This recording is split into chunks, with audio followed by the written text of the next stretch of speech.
What if the love you believe in, the marriage you dream of, the loyalty you expect were illusions carefully crafted to keep you weak? Friedrich Nietzsche, one of the most radical thinkers of the 19th century, didn't just attack morality, religion, or truth. He attacked the very foundation of how men and women relate. His sexual politics weren't romantic. They were brutal, cold, and unsettling. Nietzsche argued that love is rarely pure. It's a battlefield of instincts, survival, and hidden domination. He claimed women don't seek equality, but power. He believed men who idealize women are destined to be broken, and he saw marriage not as a sacred union, but as a trap that drains greatness from men who might have otherwise changed the world. This is the dark side of Nietzsche's sexual politics. Stay until the end, because what you'll hear may change how you see love, women, and yourself forever. Imagine a young man falling madly in love. He writes poems, brings flowers, and believes she is his soulmate. Nietzsche would laugh. For him, love was never about purity or eternal devotion. It was a mask for something darker, the will to power. He argued that beneath every kiss and every promise lies a struggle for dominance. The man wants to possess, the woman wants to control. Love is not a union, it's a negotiation of power disguised as affection. Nietzsche once wrote, "There is always some madness in love, but there is also always some reason in madness." That madness, he claimed, was not accidental. It was nature's way of ensuring reproduction, survival, and hierarchy. Think about your own experiences. Have you ever felt that the person who once adored you suddenly shifted, becoming cold or manipulative, as if the game had changed overnight? Nietzsche would say, that wasn't betrayal. That was instinct. He forced his readers to confront a terrifying idea. Love is never selfless. It is always a contract of hidden motives, even if we pretend otherwise. Do you believe love can ever be truly unconditional? Or is Nietzsche right that it's always a struggle for power? Let me know in the comments. Nietzsche had no illusions about women. In fact, his views were so raw that many scholars tried to bury them. He called women nature's most refined weapon. In his writings, he argued that women are not guided by logic or ideals, but by survival. They embody the will of life itself, carrying instincts older than civilization. When a woman chooses a partner, Nietzsche claimed, she isn't choosing love, she's choosing survival advantages. Strength, resources, status, protection. There's a story from Nietzsche's own life. He fell deeply in love with a woman named Lou Salome. She was brilliant, independent, and fiercely ambitious. Nietzsche proposed marriage twice. She rejected him both times, yet stayed close, feeding off his intellect while denying him intimacy. For Nietzsche, this was proof. Women are not romantic muses, they are strategic survivors. He once wrote, "When a woman has scholarly inclinations, there is usually something wrong with her sexuality." Harsh words, but for Nietzsche, women's ambitions always masked deeper biological drives. Ask yourself, have you ever felt that relationships are less about love and more about negotiation, status, money, control? Nietzsche forces us to see these hidden motives, even when we'd rather not. Do you agree that women are agents of nature, or can love ever transcend biology? Picture a young philosopher, full of fire, dedicating his life to ideas. Now picture that same man bound by marriage, forced into routines, drained by compromise, distracted by daily duties. Nietzsche believed this was the tragedy of marriage. It takes extraordinary men and reduces them to ordinary lives. For him, marriage wasn't sacred, it was practical, a contract to secure property, stability, and reproduction. But for a man striving for greatness, it was a trap. Nietzsche even warned, when you go to a woman, don't forget the whip. This wasn't literal cruelty. It was a metaphor for the power struggle hidden within intimacy.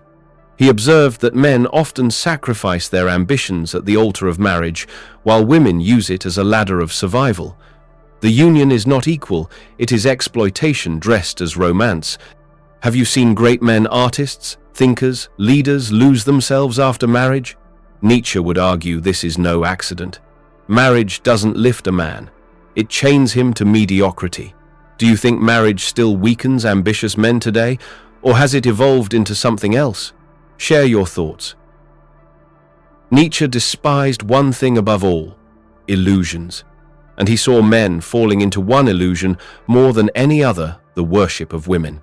He mocked poets who called women angels, and philosophers who described them as pure muses. To Nietzsche, this was a sickness, a denial of reality. Women are not goddesses, he insisted. They are human beings, driven by instincts, cunning, and survival. When a man idealizes a woman, he blinds himself. He becomes weak, vulnerable, and ripe for betrayal. Nietzsche warned that this blindness is often fatal, not in the physical sense, but in the destruction of a man's spirit. Think about it. How many men destroy themselves over a woman they imagined as perfect? Nietzsche forces us to face an ugly truth. The higher you place her on a pedestal, the harder she will let you fall. Have you ever been guilty of idealizing someone, only to be shattered by who they really were? Drop your story below.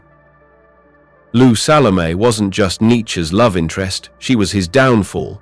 Their story captures the essence of his sexual politics in flesh and blood. Nietzsche admired Lou for her intellect and independence. She was unlike any woman he had ever met. He proposed, desperate to bind her to him. Twice she refused. Instead, she created a triangle of relationships with Nietzsche and his friend Paul Ray, suggesting the three lived together without intimacy. Nietzsche was humiliated. To Nietzsche, this humiliation wasn't random, it was a revelation. Lou represented the coldness of female strategy. She absorbed his admiration, his intellect, his devotion, yet gave nothing in return. For Nietzsche, this was proof that women didn't seek love, they sought leverage. The rejection shattered him. Some say it drove him deeper into madness, but it also sharpened his philosophy. He realized that his personal suffering reflected a universal truth. Women's desires are never romantic, they are tactical. Have you ever met someone who drew strength from you but offered nothing back? Someone who kept you close but never committed? Nietzsche would argue that's not confusion, that's female instinct at work. Do you think Lou was cold and manipulative or just brutally honest about her desires? Share your thoughts. Nietzsche reduced love to biology. What we call romance, he argued, is nature using us as pawns for reproduction. Men desire beauty and youth. Women desire strength and resources.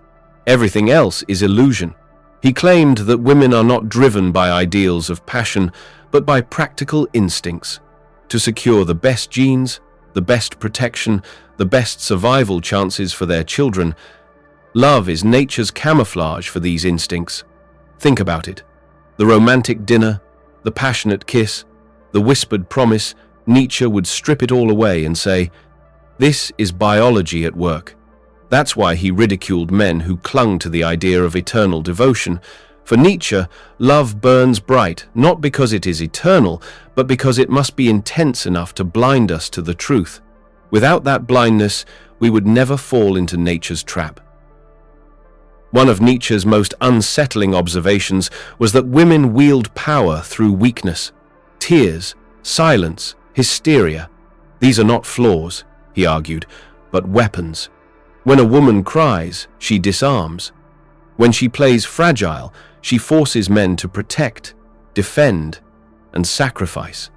Nietzsche believed this was not conscious manipulation, but an instinct perfected by nature, power disguised as helplessness.